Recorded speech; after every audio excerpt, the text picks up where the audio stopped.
Historia contemporánea del régimen político mexicano, que es el que emana de la Revolución Mexicana, fundamentalmente, el lugar y función de la Ciudad de México como capital de la República y de su régimen de gobierno, antes Departamento del Distrito Federal, hoy Gobierno del Distrito Federal, tiene una singularidad muy característica, de tal suerte que podremos decir como hipótesis de trabajo que la dialéctica política nacional lleva un ritmo y la dialéctica interna del gobierno de la ciudad y de la vida de la ciudad lleva otro ritmo, lo que nos ofrece un cuadro muy interesante, que abre muchas cuestiones de todo tipo teórico y evidentemente que técnico. Solo a partir de 1997 las autoridades gubernamentales y también parlamentarias de la Ciudad de México son electas, llegan a sus puestos a través de escrutinios electorales y hay entonces todo un cuadro de normas y de leyes electorales que están teniendo una aplicación muy concreta y que están con reformas en marcha, y esto es de lo que vamos a hablar en la hora siguiente en Plaza de Armas. No se vayan.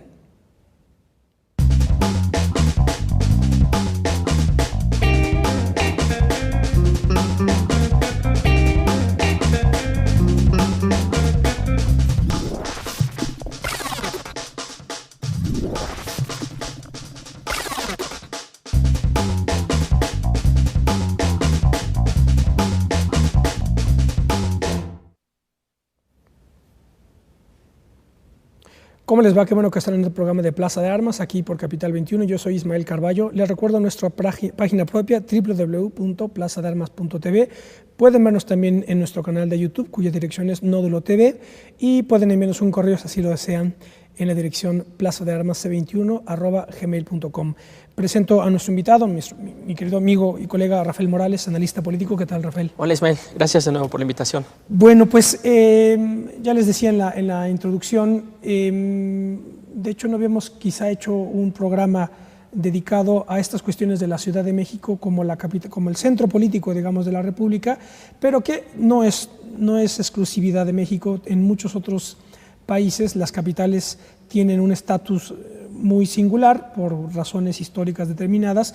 En todo caso, esto es lo que ocurre también con el Distrito Federal, hoy Gobierno del Distrito Federal, antes Departamento del Distrito Federal, y como les digo, pues en realidad el Gobierno de la Ciudad de México es una parte en sí misma del sistema político en su conjunto, así como hay distintos poderes, etcétera, lo que los clásicos, ¿verdad?, señalan como las partes fundamentales de un gobierno, ¿verdad?, los poderes legislativo, ejecutivo, legislativo, etcétera.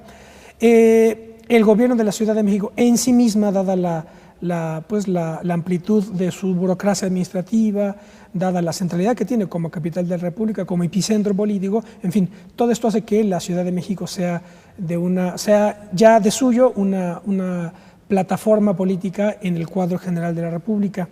Y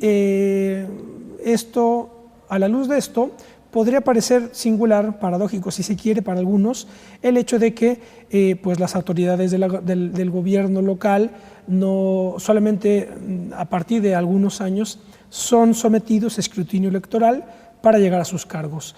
Entonces, por un lado, desde ciertas perspectivas analíticas, México está sometido a un proceso de transición democrática, así se le analiza desde distintas perspectivas, y el Gobierno de la Ciudad de México pues se supone que también está en ese proceso, pero con otro ritmo. Esto implica meternos a las cuestiones ya locales de legislación electoral, procedimientos electorales, códigos electorales y los procesos electorales mismos. En 2012 tuvimos un proceso electoral nacional y también local, y el próximo año pues habrá también elecciones locales y también habrá reformas electorales. ¿Por qué, Rafael, no nos explicas cómo se ha desarrollado todo este esquema de procedimientos y de legislación electoral en la Ciudad de México, y luego ya nos metemos más a fondo? Sí, Ismael, muchas gracias. Pues yo creo que haces una muy buena introducción. En general hemos analizado el desarrollo de la Ciudad de México, siempre visto desde la operación general del sistema político, desde la parte del todo y luego hacia uno de sus componentes. Creo yo que esta relación se invierte y empezamos ahora a analizar la manera en la que se relaciona la parte con el todo, la Ciudad de México con el sistema. ¿Por qué? Porque la subordinación de la Ciudad de México a los poderes federales empezó, digamos, a disolverse conforme se empezaron a crear un conjunto de instituciones de orden local. Pensemos en lo inmediato en la conformación de la Asamblea de Representantes del Distrito Federal, que se crea en 1988. Todavía bajo el dominio y la vigilancia de los poderes federales.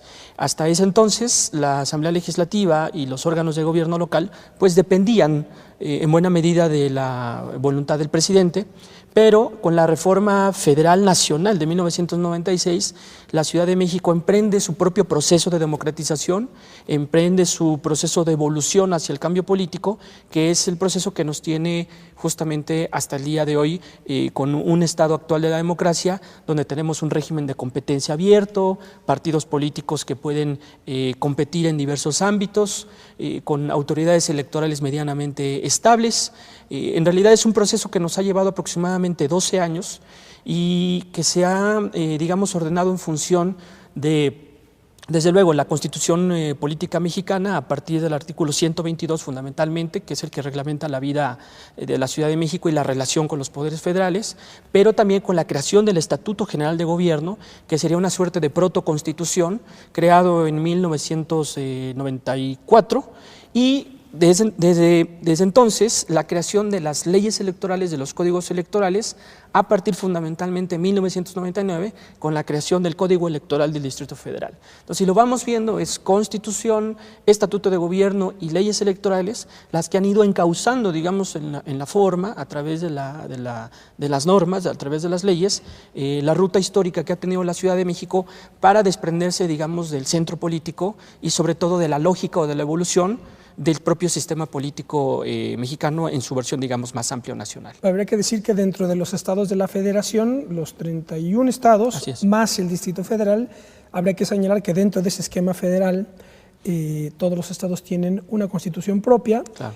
Y bueno, sus órganos legislativos y de gobierno, claro. Y el gobierno de la Ciudad de México no tiene una constitución propia, de tal suerte que puntos fundamentales de su curso administrativo y de gobierno está sometido a poderes federales. Fundamentalmente, corrígeme si me equivoco, nombramiento de secretario de Seguridad Pública y procurador general Procurador de Justicia del Distrito Federal, además de que los presupuestos locales están sometidos a la aprobación de la Cámara de Diputados. Del Congreso de la Unión.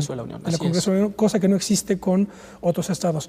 Es otra vez es todo paradójico porque hay estados como por ejemplo, pues pongamos por caso algún estado del sur, yo creo que Chiapas por ejemplo, o Tabasco, o Oaxaca, que tienen esta autonomía formal, pero en realidad tienen una altísima dependencia, por lo menos en el terreno presupuestal, una dependencia con la Federación, mientras que la Ciudad de México tiene bastante fuerza presupuestal, por razones evidentes, es la ciudad más importante de las del mundo, ¿verdad? No nada más de la República, pero entonces tiene una autonomía económica y presupuestal fuerte, pero tiene anclajes legislativos que lo atan a los poderes federales, precisamente porque es un factor de poder político dentro del sistema mexicano. Político. Claro, y la evolución, digamos, de la Ciudad de México, lo que tú llamabas la transición a la democracia en nuestra ciudad capital, pues ha sido en muchos aspectos un factor de presión para el propio sistema político en lo general, para avanzar, digamos, en algunos cambios fundamentales. En la Ciudad de México tenemos inclusive algunas normas electorales que son mucho más avanzadas que la norma federal. Y en buena medida el proceso de liberalización política en la Ciudad de México, la apertura, por ejemplo, a ciertos temas que no se discuten a nivel nacional, pues terminan siendo siempre un factor de presión respecto a los debates nacionales. Entonces, la Ciudad de México históricamente ha sido de alguna manera una plataforma de aceleración histórica o del cambio histórico. Y esto cobra muchísima importancia, sobre todo porque aquí en la capital de la República están anidadas pues las vanguardias políticas, las élites que al final del día son las que están planteando los grandes cambios a nivel nacional. Por eso es importante analizar el curso que ha seguido el proceso de democratización en la Ciudad de México, porque ese curso nos puede dar señales o pistas sobre la evolución general del sistema político mexicano para los próximos años. Claro, porque como bien señalas, pues es característico que del 97 que se abre digamos, el escrutinio, se abre a escrutinio electoral la llegada a los procesos políticos, digamos, para elegir a jefe de gobierno y delegaciones y representantes, hoy diputados locales. Desde el 97 para acá, por lo menos a la escala del gobierno de la Ciudad de México, todos los gobiernos han quedado en manos de las plataformas o de las coaliciones de la izquierda, fundamentalmente el Partido de la Revolución Democrática.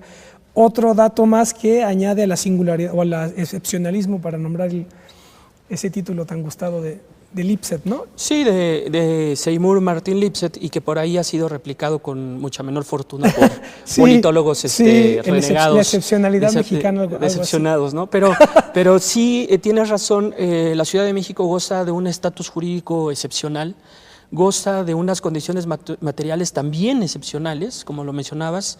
Es la única entidad de la República Mexicana que tiene el mayor índice de autonomía fiscal, que tienen la posibilidad de generarse y de allegarse a sus propios recursos. Si no me equivoco, más o menos alrededor del 50%, un poquito más del 50%. Quizá un poquito más, el 50%. Del presupuesto de la Ciudad de México es de recursos propios. De recursos propios, así es. Entonces, la Ciudad de México tiene todas estas características y pues ha llegado a conformar un electorado muy sofisticado, un electorado muy informado, que está politizado y que es capaz precisamente de mantener un nivel de competencia muy alto frente a otras entidades de la República.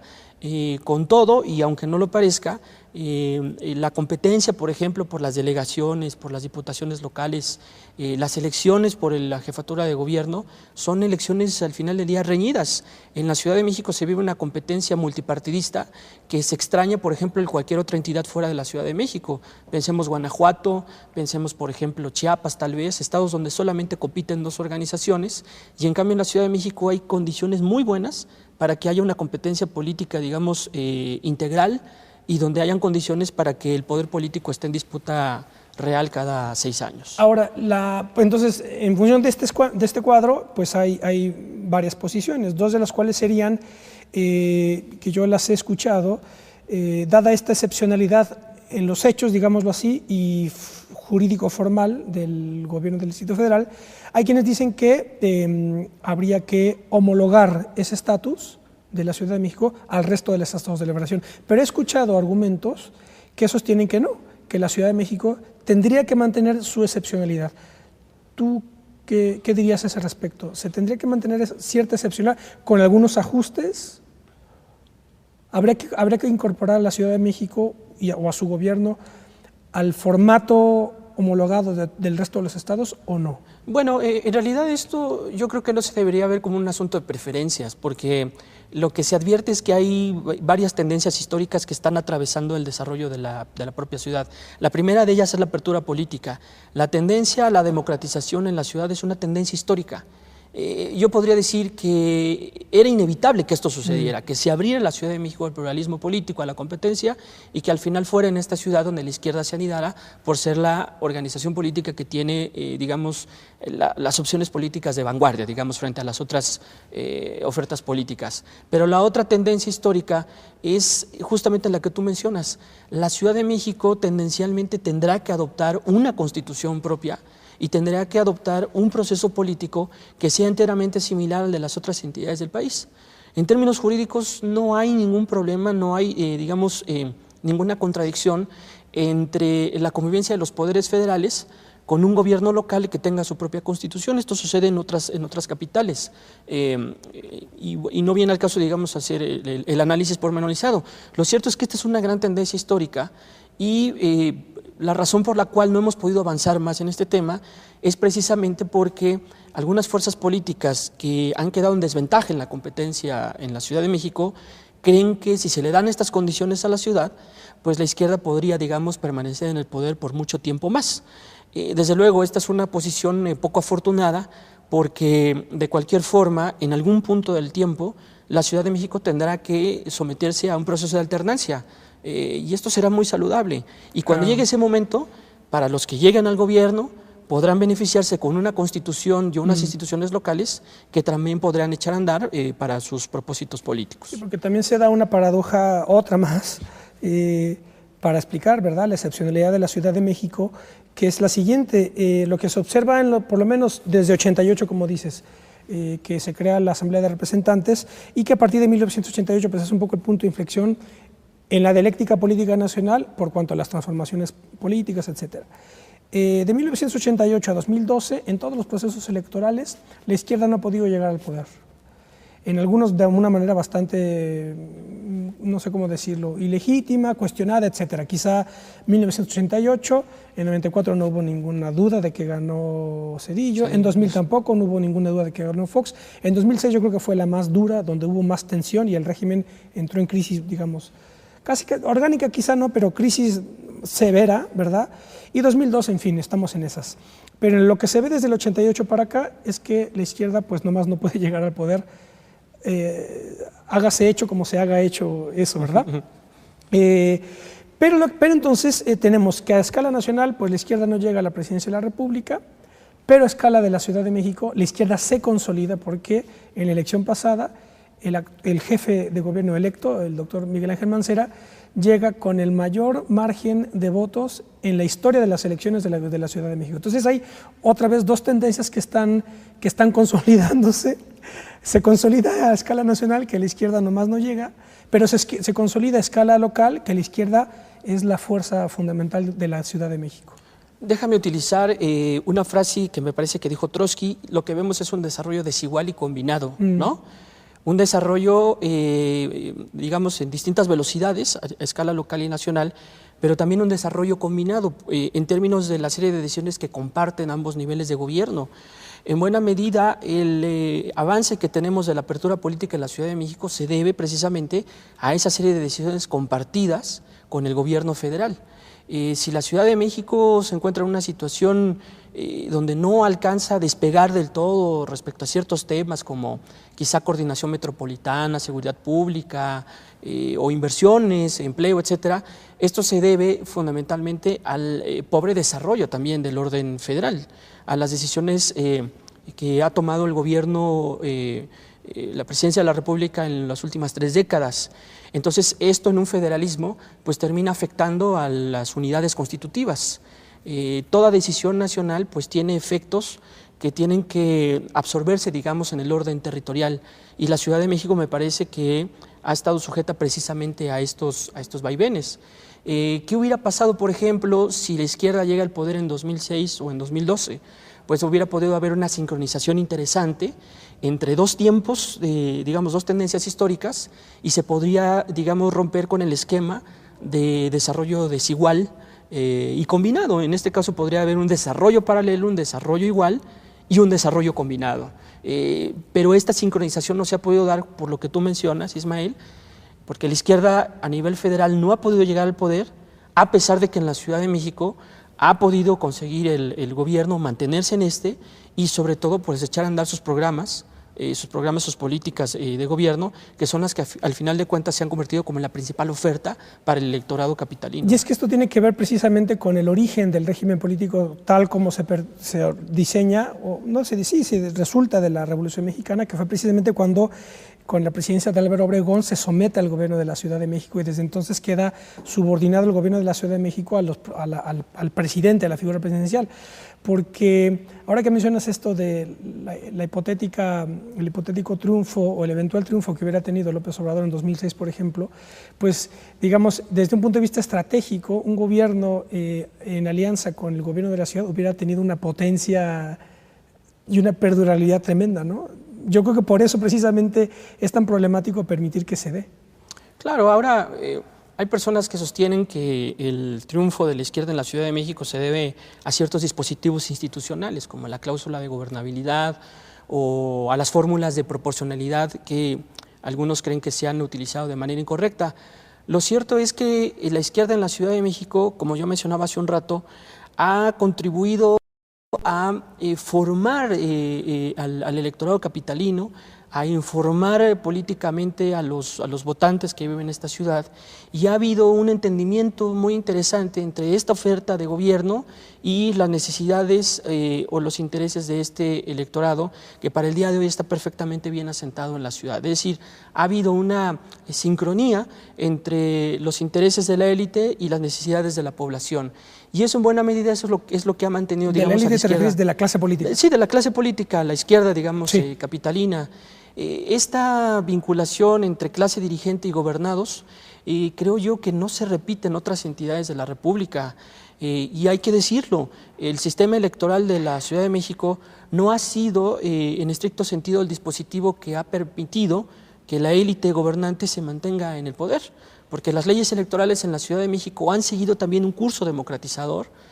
Tenemos instituciones electorales muy consolidadas, un instituto electoral con consejeros que se eligen a través de procesos públicos abiertos, un tribunal electoral con magistrados que funciona perfectamente bien. En fin, tenemos realmente instituciones electorales a las cuales no le podríamos imputar en un principio, digamos, la responsabilidad de mantener a la izquierda gobernante en el poder, ¿no? Vamos a hacer un corte y volvemos con esto para que nos expliques cuál es, ya con más detalle, la historia de las instituciones electorales en la Ciudad de México. Ya volvemos, estamos hablando sobre pues, la excepcionalidad del Distrito Federal para recordar los clásicos.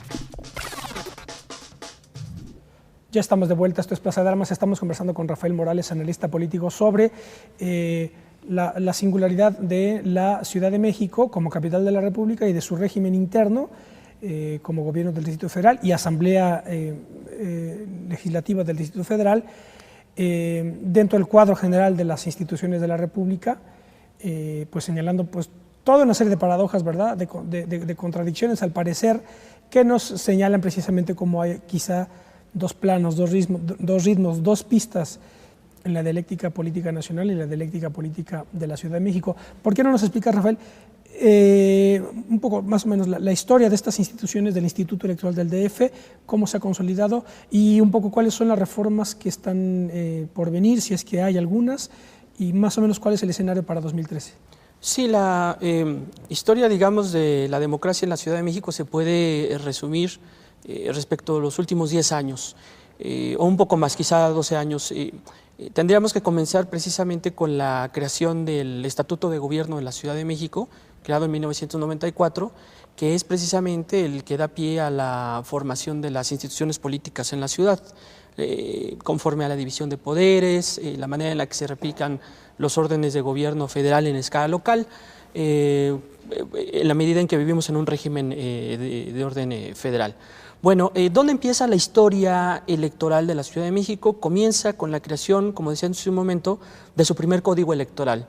El Código Electoral del Distrito Federal se crea en 1999 y a partir de entonces se empiezan a definir con toda claridad cuáles van a ser las instituciones y las autoridades electorales encargadas de definir la manera en la que se compite por el poder y la manera en la que se accede al poder, propiamente el régimen electoral. Este código electoral pues definió la figura de los partidos políticos, definió la figura, por ejemplo, de las candidaturas ciudadanas, una cosa muy novedosa, definió un régimen de fiscalización, privilegió, por ejemplo, el financiamiento público al privado y además definió por primera vez la conformación de autoridades electorales, fundamentalmente a través de un instituto electoral del Distrito Federal, conformado por un Consejo General, un órgano colegiado, que iba a ser el responsable precisamente de la organización de las elecciones en la Ciudad de México. Este año, 1999, es muy importante porque con esa legislación electoral se abre formalmente todo el proceso de democratización. Sucesivamente a este código se le fueron añadiendo algunas reformas y modificaciones importantes, sobre todo como resultado de las insuficiencias de la primera ley. Toda primera ley, pues cuando se pone en práctica, comienza, digamos, a advertir sus limitantes, pero el legislador en la Ciudad de México tuvo el acierto para ir modificando, para ir generando nuevas reformas que nos permitieran tener códigos electorales de avanzada. ¿A qué me refiero?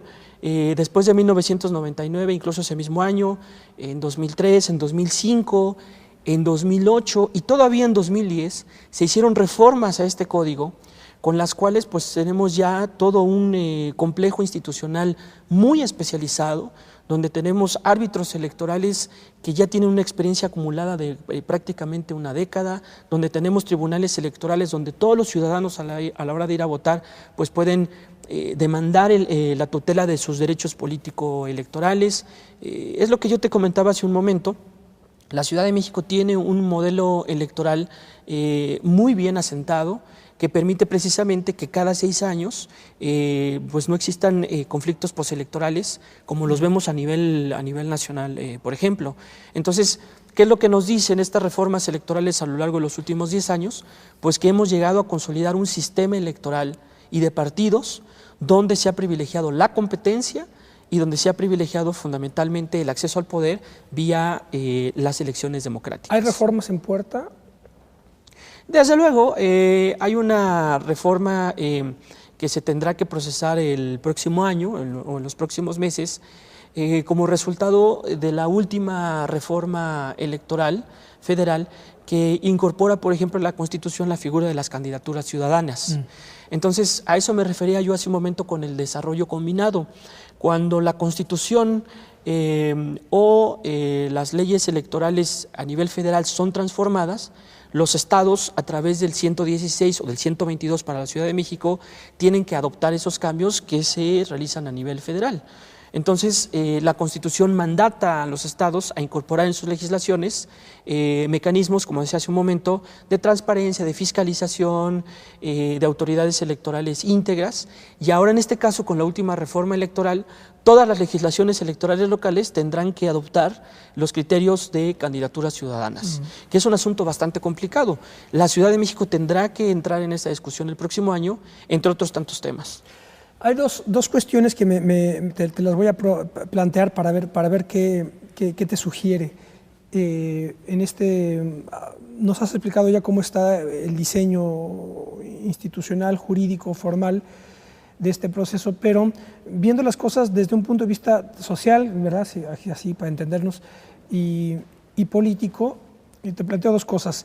Por un lado, a ver qué te parece. Por un lado, el temblor de 1985, que fue un acontecimiento que destapó toda una serie de organizaciones sociales, de energías cívicas, de energías ciudadanas, ¿verdad?, que potenciaron el ya de suyo densidad, ¿verdad?, de la Ciudad de México. Por un lado, el temblor de la Ciudad de México, la organización social de la que se deriva de ahí. Y por otro lado, no sé qué te parezca, la regencia de Manuel Camacho Solís, que a partir del 88 también tuvo una muy singular curso, ¿verdad?, político, de apertura, de planteamiento de nuevas cuestiones, que me parece que esos dos componentes también no pueden perderse de vista en el curso histórico reciente de los cambios de la Ciudad de México. ¿Qué te sugiere esto? Lo que pasa es que precisamente estas tendencias históricas de las que hablábamos tuvieron un efecto sobre la integración de la red política de la Ciudad de México o de su clase política, siguiendo a Gaetano Mosca. ¿Qué significa esto? Que hubo una reconfiguración de los integrantes de estas redes políticas en la ciudad, que hubo un reemplazo de los viejos liderazgos históricos, claro, fundamentalmente del PRI. Que antes, claro, a eso iba. Algunos le llaman relevo generacional, yo no usaría esa palabra, pero lo cierto es que hay una recomposición política, claro, hay una reestructuración de la clase gobernante en la Ciudad de México. Que surge de ahí un poco, ¿no? Que surge de ahí, que surge del crack del 88, de la crisis del 88. Las asambleas de barrios. Y desde luego del movimiento urbano popular, como resultado del grave temblor del 85, que prácticamente pulverizó al centro de la Ciudad de México. Estos factores, añadidos con el surgimiento, digamos, de nuevas expresiones o tendencias políticas dentro del PRI, en este caso una corriente moderada liderada precisamente por Manuel Camacho Solís, pues de alguna manera fueron confluyendo en la condensación de un nuevo grupo de poder, que al final vendría, digamos, a confluir en las elecciones de 1997. Me parece que esas elecciones son claves porque ahí se conforma una nueva coalición política que viene a incorporar a liderazgos que se cinden del PRI, a liderazgos que surgen del movimiento urbano popular y desde luego que se articulan en función de la corriente nacionalista que es capaz, digamos, de articularlos en un proyecto de largo plazo. Entonces creo que las elecciones del 97 son claves. Son claves, ¿Pero sí. por qué son claves? Pues porque el que gana es Cárdenas, que venía del Claro. 88 como el vector que Claro, ayudaba a escala nacional Claro. a toda la izquierda socialista y la nacionalista revolucionaria. ¿Pero de dónde? ¿Pero por qué tenemos elecciones en el 97? Porque hubo una reforma federal en 1996 que permite precisamente que la Ciudad de México desate su propio proceso de apertura política. Hay dos textos fundamentales de Manuel Camacho que están ahí en el Colegio de México, lo conocen, los nudos históricos del sistema político mexicano, y hay otro que se llama Poder, Estado o Feudos Políticos. Son dos textos clave de los 70, muy interesantes, sobre todo en los nudos históricos del sistema político mexicano, en donde Manuel Camacho plantea ahí cómo, digamos, nos ofrece la anatomía del sistema político mexicano y señala cómo el gobierno de la ciudad tiene un papel fundamental en la dialéctica política general. Recuerdo aquí eso que decía Gramsci, que luego retoma Aricó del jacobinismo de las ciudades. En este caso es un poco lo que está ocurriendo, ¿no? Sí, sí, en la ciudad me parece que esta nueva coalición de poder, precisamente, y lo decíamos hace un momento, ha permitido consolidar un electorado sofisticado. ¿Qué entendemos por esto? Pues un electorado político o un votante que está dispuesto a votar en función de temas de avanzada, en temas novedosos respecto de la evolución de la propia Ciudad de México. ¿Qué temas?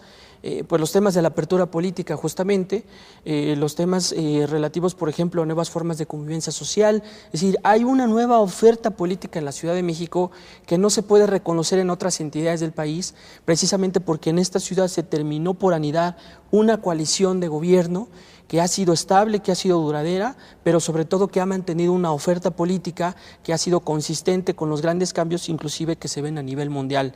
Yo creo que eso ha sido uno de los éxitos por los cuales la izquierda en la Ciudad de México se ha mantenido en pie y no tan solo, digamos, por el diseño institucional de los institutos electorales o del régimen electoral en lo específico, ¿no? Ahora, en esta marcha, ¿verdad?, histórica que se está moviendo a distintos grados, a distintas escalas, podremos advertir ahora cómo lo que pasó, por ejemplo, en este proceso electoral de 2012, cómo hay, claro, está el antecedente previo de las alianzas, ¿verdad?, de 2009, 10 y 11. 2010, en realidad. Bueno, en realidad vienen de tiempo atrás, pero 2010 es cuando empiezan a tener, digamos, como un repunte más. Pero ahora lo que yo veo es que, por ejemplo, si tú adviertes la gubernatura del licenciado Arturo Núñez en Tabasco, la gubernatura de Graco Ramírez en Morelos, cómo está la posibilidad de que desde el gobierno de la Ciudad de México se articulen como nodos, ¿verdad?, en donde empiecen a replicarse los programas de gobierno de la Ciudad de México a través de está hecha con cálculo infinitesimal estas redes, ¿verdad? No es la presidencia de la República que se gana a escala nacional, que repito, es el tope en el que se sitúa históricamente la izquierda política, sino que la estrategia, ahora sí que sobre la marcha lo que ha estado ocurriendo o lo que se puede quizá observar es cómo se puede articular esta red de nodos, ¿verdad? Gobiernos locales replicando políticas de gobierno quien está abriendo brecha, el buque guía, digámoslo así, es el gobierno de la Ciudad de México, y quizá esta estrategia es la que está teniendo ciertos resultados, ¿no?, efectivos, ¿no? Podría ser una estrategia de largo plazo exitosa siempre y cuando la izquierda identifique la emergencia de nuevos mercados electorales. Esto es una cosa que tiene que empezar a discutirse. Generalmente la competencia en México se da a nivel distrital. Tenemos 300 grandes distritos federales para integrar la Cámara de Diputados, más aparte un sistema de listas para la representación proporcional, y cada entidad, a su vez, tiene su propio trazado distrital para elegir diputados por mayoría y también para locales y también para integrar los criterios de representación proporcional. Pero lo que vemos es que derivado de nuevos procesos de conurbación, de migración, se están generando nuevos mercados electorales que los partidos políticos no están, digamos, atendiendo. Si la izquierda en la Ciudad de México quiere superar su ámbito tradicional de competencia, que es el centro del país, y la zona sur, sureste, etcétera, lo que requieren es ir a buscar esos nuevos mercados electorales para avanzar hacia el norte. De lo contrario, si la izquierda no rebasa, digamos, el centro del país, y decir centro, bueno, no es estar hablando de San Luis Potosí, que ese es realmente el centro del país, pero si la izquierda no rebasa su mercado tradicional de la Ciudad de México, si no llega a Hidalgo, por ejemplo, si no proyecta llegar a Aguascalientes, etcétera, difícilmente en el futuro va a poder aspirar a ganar la presidencia de la República. Esto significa que la izquierda tiene que nacionalizar su competencia y dejar de estar compitiendo de manera cómoda en 3 o en 4 entidades, donde puede ganar con altos índices, altos márgenes de competencia, justamente, pero nada más. Entonces es necesario que la izquierda vaya a buscar estos nuevos mercados electorales si lo que quiere realmente es nacionalizarse como partido político en alguna de las alternativas que existen y desde luego ganar la presidencia, por ejemplo, en el 2018. Y otro dato interesante a este respecto es precisamente lo que tiene que ver con la Ciudad de México y el Estado de México. Toluca, Ciudad de México. Y además la zona conurbada. Son conurbaciones. El área metropolitana, que también es otra escala en donde la Ciudad de México tiene sus propias singularidades. Y además políticamente también tiene traducciones muy características, porque, repito, en la Ciudad de México se consolida la izquierda, el doctor Mancera gana como ningún otro candidato ha ganado. Hay que decir que este triunfo es precisamente la acumulación histórica de los gobiernos anteriores. Y entonces, digamos, si interpretamos al gobierno de la Ciudad de México como la plataforma fundamental de las alternativas de izquierda a escala nacional, lo que ocurrió fue que en el Estado de México pasó eso, que el Estado de México se convirtió, yo no sé si por primera vez, corrígeme tú, no sé si por primera vez en la historia, un gobernador del Estado de México, del grupo Atlacomulco, que también es una pieza del sistema político, pero no sé si sea la primera vez de la historia que el gobernador del Estado de México llega a la presidencia de la República. Esa alianza tan deseada que muchos hubieran querido, ¿verdad?, entre un presidente, por ejemplo, Andrés Manuel López Obrador, presidente de la República, Marcelo Ebrard, jefe de gobierno, eso hubiera sido una alianza explosiva, ¿verdad?, como Lenin y Trotsky. Pero esa alianza, lo que se está logrando, se dio en el gobierno en el Estado de México. Erubiel Ávila, gobernador del Estado de México, y el anterior gobernador del Estado de México, Enrique Peña Nieto, presidente de la República. Entonces, ahí hay otra dialéctica muy intensa, muy compleja, política, de fuerzas, de organización política, de base, que incumbe a la Ciudad de México. ¿Cómo analizar eso? Bueno, todo régimen federal permite ese tipo, digamos, de alianzas. Si recordamos lo que sucedió, por ejemplo... Perdón, ¿sí es la primera vez que ocurre? ¿Sí es la primera vez que ocurre? Es la primera vez que un ocurre. Gobernador del Estado de México... Claro, todos los gobernadores, desde Isidro Fabela hasta Arturo Montiel, habían aspirado a la presidencia de la República. Exacto. Y ninguno lo había conseguido. Exacto. Solamente, según yo, López Mateos era del grupo de Isidro Fabela, pero él no fue gobernador del Estado de México, fue secretario del Trabajo, y de ahí sale a la presidencia. Pero ningún gobernador del Estado, hasta Peña Nieto. Correcto. Ninguno lo había conseguido, solo hasta esta ocasión. Y seguro lo que tú dices es importante porque, como te decía, en un régimen federal es importante la relación que guardan las partes con el todo, ¿no? Un gobernador en México no puede tener una carrera exitosa si no tiene una buena relación con el gobierno federal. Esto es clave. Precisamente por lo que hablábamos hace un rato, por la distribución de recursos a nivel fiscal, todo lo que es el Fondo General, digamos, de participaciones, las aportaciones y las transferencias federales son un componente sine qua non para el desarrollo de las entidades. ¿Por qué? Pues porque en México la recaudación del gasto público está hipercentralizada y en cambio el gasto está completamente descentralizado. Entonces hay una dinámica, un juego de conveniencias entre gobernadores y gobierno federal porque se acepta de suyo la centralización en la recaudación, es decir, los gobernadores ceden gustosamente que el gobierno federal recaude todos los impuestos porque políticamente no es rentable, pero por otro lado, el gobierno federal a cambio permite que los gobernadores puedan gastar a manos llenas esos recursos prácticamente sin dar cuenta de ello al gobierno federal y desde luego, sobre todo, a sus gobernados. Entonces, desde luego que es clave la relación entre gobernados gobernadores y gobierno federal. En este caso lo que vamos a ver es una sincronización interesante entre Enrique Peña Nieto y Erubiel Ávila. ¿Qué es lo que hubiera podido pasar si López Obrador hubiera ganado en la presidencia de la República con Marcelo Ebrard? No se dio esa combinación.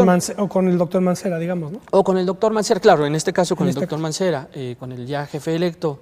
Pero vamos a ver de qué manera se potencia esa relación. Lo cierto es que se va a mantener la competencia electoral de la oferta de la izquierda gobernante en la Ciudad de México respecto de la oferta de ese PRI nebuloso, ideológicamente desvencijado. Va a haber una competencia para ver quién se queda con el control del cinturón de la zona conurbada, ¿no? Cuautitlán Izcalli, en fin, todas las zonas que están vinculadas al norte de la ciudad. Vamos a ver quién termina por adquirir ese control en los próximos meses. Vamos a hacer un corte más. Estamos hablando sobre la Ciudad de México y su singularidad política e histórica. Ya volvemos.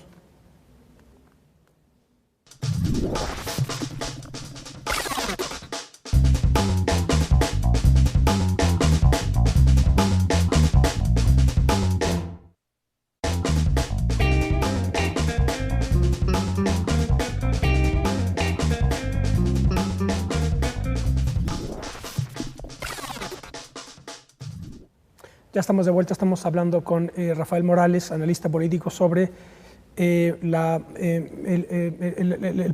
papel, el lugar, la función que tiene la Ciudad de México dentro del régimen político mexicano. Me estaba tratando de acordar, ahora que hablábamos de estas, el análisis de los gobiernos locales como una plataforma para llegar a la presidencia, estaba tratando de recordar qué presidentes venían de, porque eso también es todo un esquema de análisis interesante. ¿Cuáles de los presidentes de la República venían de las gobernaturas de sus estados o cuáles venían, que era un poco la tendencia, no sé si la tendencia un poco era que los presidentes de la República provenieran de los gabinetes del presidente de turno, fundamentalmente eran secretarios de Hacienda, secretarios de Gobernación, secretarios del Trabajo, como López Mateos, que ha sido el único secretario del Trabajo que es presidente de la República. Pienso, por ejemplo, en Miguel Alemán, él fue gobernador de Veracruz y después fue presidente de la República en 1946.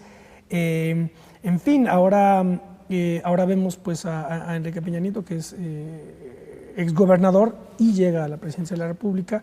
No se ha podido con los jefes de gobierno, ni López Obrador, ni Eugenio Cárdenas. Con una característica, sí, que esto hay que decirlo. En el pasado, para llegar a hacer una carrera en alguna gubernatura, primero se tenía que hacer una carrera nacional y tener muy buenos contactos con la élite nacional. Ahora, como en el caso de Enrique Peña Nieto, se puede llegar a una gubernatura con carreras enteramente locales. Y esta es una de las cosas que se le critica a Peña Nieto, que inclusive tiene un trato parroquial, que tiene, digamos, dificultades para hablar, por ejemplo, inglés, etcétera. Y desde esa... Claro, que localmente no tendría. Claro, desde ese ámbito local proyecta una carrera nacional y se convierte en presidente de la República. Esto es en verdad un patrón que se viene consolidando. Pensemos, por ejemplo, el caso de Vicente Fox, otro caso más, el único puesto, digamos, de orden, y no nacional, sino federal, que no es lo mismo, pues fue haber sido diputado federal. Y fue su único cargo, digamos, relevante. Después llegó a la gubernatura y desde ahí proyectó su carrera a la presidencia de la República. Esto en el pasado no era, digamos, un patrón dominante. Lo que tenemos entonces es que cada vez los estados se convierten en enclaves políticos donde los gobernadores pueden disponer de esos recursos en ese orden, en esos territorios, para poder alcanzar sus objetivos, digamos, de mediano o largo plazo. Y qué bueno que llegas a ese punto y nos remite a uno de los textos, ahora que hablamos de Manuel Camacho, este texto tan interesante que se llama, no el de los nudos históricos del sistema político, sino este texto que se llama Poder, Estado o feudos políticos. Él hablaba precisamente de la existencia de las gobernaturas como feudos políticos y la necesidad de rearticular todo eso en el entendido de que la presidencia se considera como un dispositivo de dirección histórica y estratégica, ¿verdad? No simplemente como una pieza, como lo fue, por ejemplo, Vicente Fox, uno de los peores errores de la historia contemporánea de México. En el entendido de que el presidente es una figura que quiere direccionar históricamente la nación hacia algún lado, ahí era necesario reorganizar los feudos políticos. Ahora estaríamos, ¿cómo analizar en los últimos años este papel de los gobernadores y cómo analizarlo ahora? En relación, porque claro, una vez era, todo el siglo XX fue con el PRI, el presidente de la República, cabeza del régimen, jefe del partido y, digamos, cabeza del sistema de gobernadores. ¿Qué pasa ahora? ¿Cómo analizarlo? En el pasado había un acuerdo. El acuerdo consistía en que los gobernadores tenían que acotar su poder al ámbito local y que tenían prohibido tomar decisiones o participar en la política nacional, inclusive creando sus propias bases de apoyo. Es decir, todo gobernador que quisiera hacer una carrera nacional tenía que hacerlo con el concurso del presidente de la República o, en su caso, con alguna figura articulada con la coalición presidencial. Los gobernadores, por lo tanto, no tenían posibilidades de crear sus propias plataformas de crecimiento político nacional, tenían prohibido hacer alianzas entre ellos mismos, algo que vemos, por ejemplo, ahora recientemente con la Conferencia Nacional de Gobernadores, y desde luego pues estaban subordinados a la línea que les marcara el partido, que por lo demás era el partido que tenía el control de ambas cámaras del Congreso, el control de todos los gobiernos locales y a su vez de las legislaturas en ese orden. Ahora estos acuerdos se han roto, los gobernadores tienen la posibilidad de utilizar, como decíamos hace un rato, sus recursos para sus propios intereses nacionales, se pueden aliar, por ejemplo, y ahora tienen la posibilidad de utilizar muchos recursos provenientes de la Federación sin ningún tipo de transparencia o de fiscalización. Entonces, ¿qué es lo que tenemos aquí? Pues tenemos que las gubernaturas se han convertido ya en plataformas presidenciales. Todo gobernador en sí mismo ya es un precandidato a la presidencia de la República. ¿Cuál es la diferencia? La diferencia tal vez tiene que ver con la independencia fiscal, con los gobernadores que tengan, por ejemplo, entidades donde no dependan tanto, por ejemplo, de los recursos federales. ¿Por qué un gobernador, por ejemplo, de Michoacán no puede aspirar a la presidencia? Pues porque de cada peso que le transfiere la federación, precisamente que su presupuesto es altamente dependiente de la federación. Digamos que de cada 70 u 80 centavos que se gastan en un estado como Michoacán, pues provienen precisamente del gobierno federal, y eso pues no le da a un gobernador margen de maniobra, ¿no? Entonces los gobernadores se han convertido en actores que pueden disponer el día de hoy de viejos recursos que en el pasado les estaban vedados, precisamente porque estos recursos estaban bajo el control del presidente de la República. Ahora hay que señalar algo también importante, que es, no sé qué les parezca a ustedes y a ti, Rafael, suele hablarse mucho, ¿verdad?, de que la democracia y la democratización, digamos, se plantea como la solución maestra de todos los problemas, ¿verdad? Entonces, todo se resuelve con democracia, democratizando, ¿verdad?, las elecciones, democratizando los medios de comunicación, democratizando el ejército, democratizándolo todo, ¿verdad? Pero yo lo que observo es que si a esas vamos, lo que se observaría es, en efecto, un proceso en donde se descentraliza, hay alternancia política, etcétera. Pero, y aquí quiero llegar, hay un descontrol cada vez mayor del crimen organizado y de los poderes reales, poderes en serio, ¿verdad?, que tienen sometido incluso a ciertas ya regiones del país. Entonces ahí hay como una contradicción entre este proceso de liberalización y de descentralización y al mismo tiempo por otro lado, en segundo término, lo que tú dices, las plataformas de los gobiernos estatales convertidas ya en plataformas presidenciales, ¿verdad?, con un margen importante, dependiendo de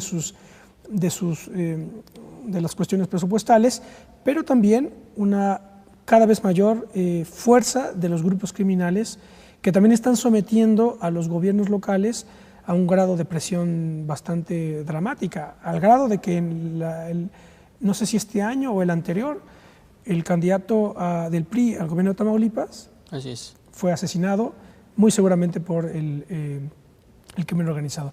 Entonces, cuidado con esto desde mi punto de vista, ¿verdad?, que todo es liberalizar y todo someter a la ciudadanía, pues cuidado, porque pues no es tan sencillo el asunto. No sé qué te parezca eso. Pues ha sido una descentralización desordenada, diría yo, más evolutiva que dirigida por un plan nacional.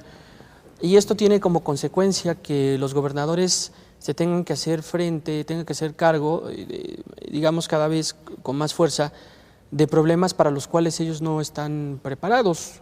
Los gobernadores no tienen una fuerza militar propia con la cual se puedan proteger precisamente el crimen organizado. Esta está bajo el control del presidente de la República, que es el jefe supremo de las Fuerzas Armadas, y lo mismo la Policía Federal. A lo mucho lo que tienen los gobernadores son algunas policías mal pertrechadas, mal preparadas, sin capacitación, con las cuales pues desde luego no pueden hacer frente, ya no digamos al crimen organizado, sino ni siquiera a la delincuencia común y corriente.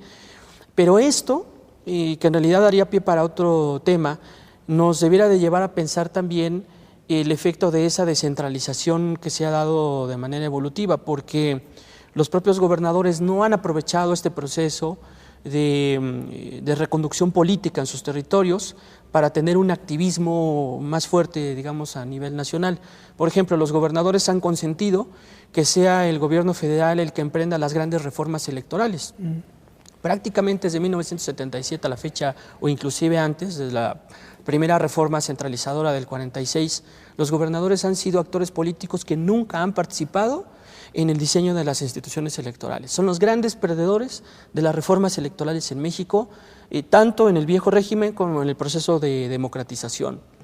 Hay que hacer aquí una excepción porque en el caso de los gobernantes de la Ciudad de México son los únicos casos donde sí han tenido un activismo mucho mayor a la hora de opinar y sugerir reformas que a su vez sean benéficas para el propio desarrollo de la ciudad. No es casual precisamente que desde la gestión de Marcelo Ebrard la bandera de la Constitución para la Ciudad de México sea ya una demanda que no deje de encabezar todo personaje político que quiera estar al frente de la jefatura de gobierno de la ciudad capital. Por eso me parece que hay que ponerle mucha atención a la evolución, por ejemplo, de las instituciones electorales de la Ciudad de México, porque estas al final de cuentas van a tratar de ser replicadas en escala nacional por los jefes de gobierno de esta ciudad. ¿Cómo está el calendario electoral para el próximo año? Mira, para el próximo año tenemos un calendario electoral bastante abultado. Hay elecciones prácticamente en la mitad del país. En 14 entidades de la República se van a celebrar elecciones para renovar ayuntamientos, para renovar poderes legislativos y en el caso de Baja California para elegir a gobernador. La verdad es que esto es todo un reto para los partidos políticos mexicanos, porque la oferta de la reforma electoral 2007-2008 era que se iba a reducir el calendario de las elecciones a la hora en la que se homologaban estos calendarios a una sola fecha, a mitad de año, pero lo cierto es que seguimos teniendo muchas elecciones, aunque estén a mitad de año, pero son demasiadas elecciones que ponen, digamos, a los partidos políticos a prueba porque tienen que coordinarse a nivel, digamos, nacional. Esto es un poco lo que platicábamos hace un rato. Si los partidos políticos no son capaces de nacionalizarse y de tener presencia en todo el territorio, pues estos procesos que permiten la concurrencia de elecciones en una sola fecha. Se cuela cualquier cosa ahí, ¿no? Bueno, no solamente eso, sino que obliga a que los partidos desplacen una cantidad impresionante de recursos en apenas unos cuantos días en muchos estados de la federación. Entonces es un gran reto. Aquí, desde luego, pues tiene, digamos, importancia el tema porque los gobernadores terminan patrocinando buena parte de las operaciones electorales de estos procesos en los distintos estados de la República. Y esto habla de digamos, del éxito histórico del PRI, sin yo tener nada que ver con el PRI, pero siendo objetivo, un poco el éxito histórico de este partido fue que, bueno, nace del poder político, de la cima de la revolución con Calles, pero precisamente se constituyó en un partido nacional que era un poco la idea de Obregón mismo, ¿no? De Obregón, de Emilio Portes Gil, sí. Y quizá de uno u otro gobernador que advirtió que la conformación de un partido de Estado era la única posibilidad o la clave para poder unificar a la clase política como un todo, en el Estado, por supuesto. Esto fue lo que no consiguió Carranza, porque él nunca tuvo un partido revolucionario que permitiera darle conducción al ejército constitucionalista, porque ese ejército en realidad era 3 grandes divisiones que tenían una coordinación provisional, pero al no existir un partido de la revolución, ese ejército constitucionalista se terminó por disolver y en un sector pues traicionó al propio Carranza. Entonces, la clave de... El intento fue la Convención de Aguascalientes, que ahí fracasa, ¿no? Que fracasa. Entonces, la clave del PRI, el éxito del PRI, fue haberse conformado en un partido político nacional. No nacional como lo vemos el día de hoy en algún párrafo de la Constitución, sino nacional en el sentido de poder distribuir toda su fuerza a nivel territorial. Desde el último municipio de Acancé en la península hasta el más pegado, digamos, hasta Tecate. Pues sí, finalmente ahí es donde ves toda la estructura del PRI operando. Si tú ves, por ejemplo, los porcentajes de representantes de casilla por este partido político, siempre son cercanos al 100%. Rafael, nos tenemos que ir. No sé si quieres hacer algún comentario final para cerrar rápidamente. Bueno, simplemente que sería importante retomar el tema de la Ciudad de México, de las elecciones y de su proceso de democratización, porque mucho de lo que pasa en la Ciudad de México y de las reformas por venir seguramente serán elementos para avanzar en reformas electorales federales más amplias. Muy bien, muchísimas gracias, Rafael. Gracias a ti, Ismael. Acompañado. Bueno, pues desde 1808 lo sabemos muy bien, la Ciudad de México fue el epicentro de las grandes transformaciones que luego vendrían en la historia moderna mexicana. No hay que olvidarlo, al día de hoy seguimos siendo una ciudad pues, que está a la vanguardia y que sigue siendo pues, el laboratorio de todas las transformaciones que refracta la dialéctica política nacional. Nos vemos la próxima, hasta pronto.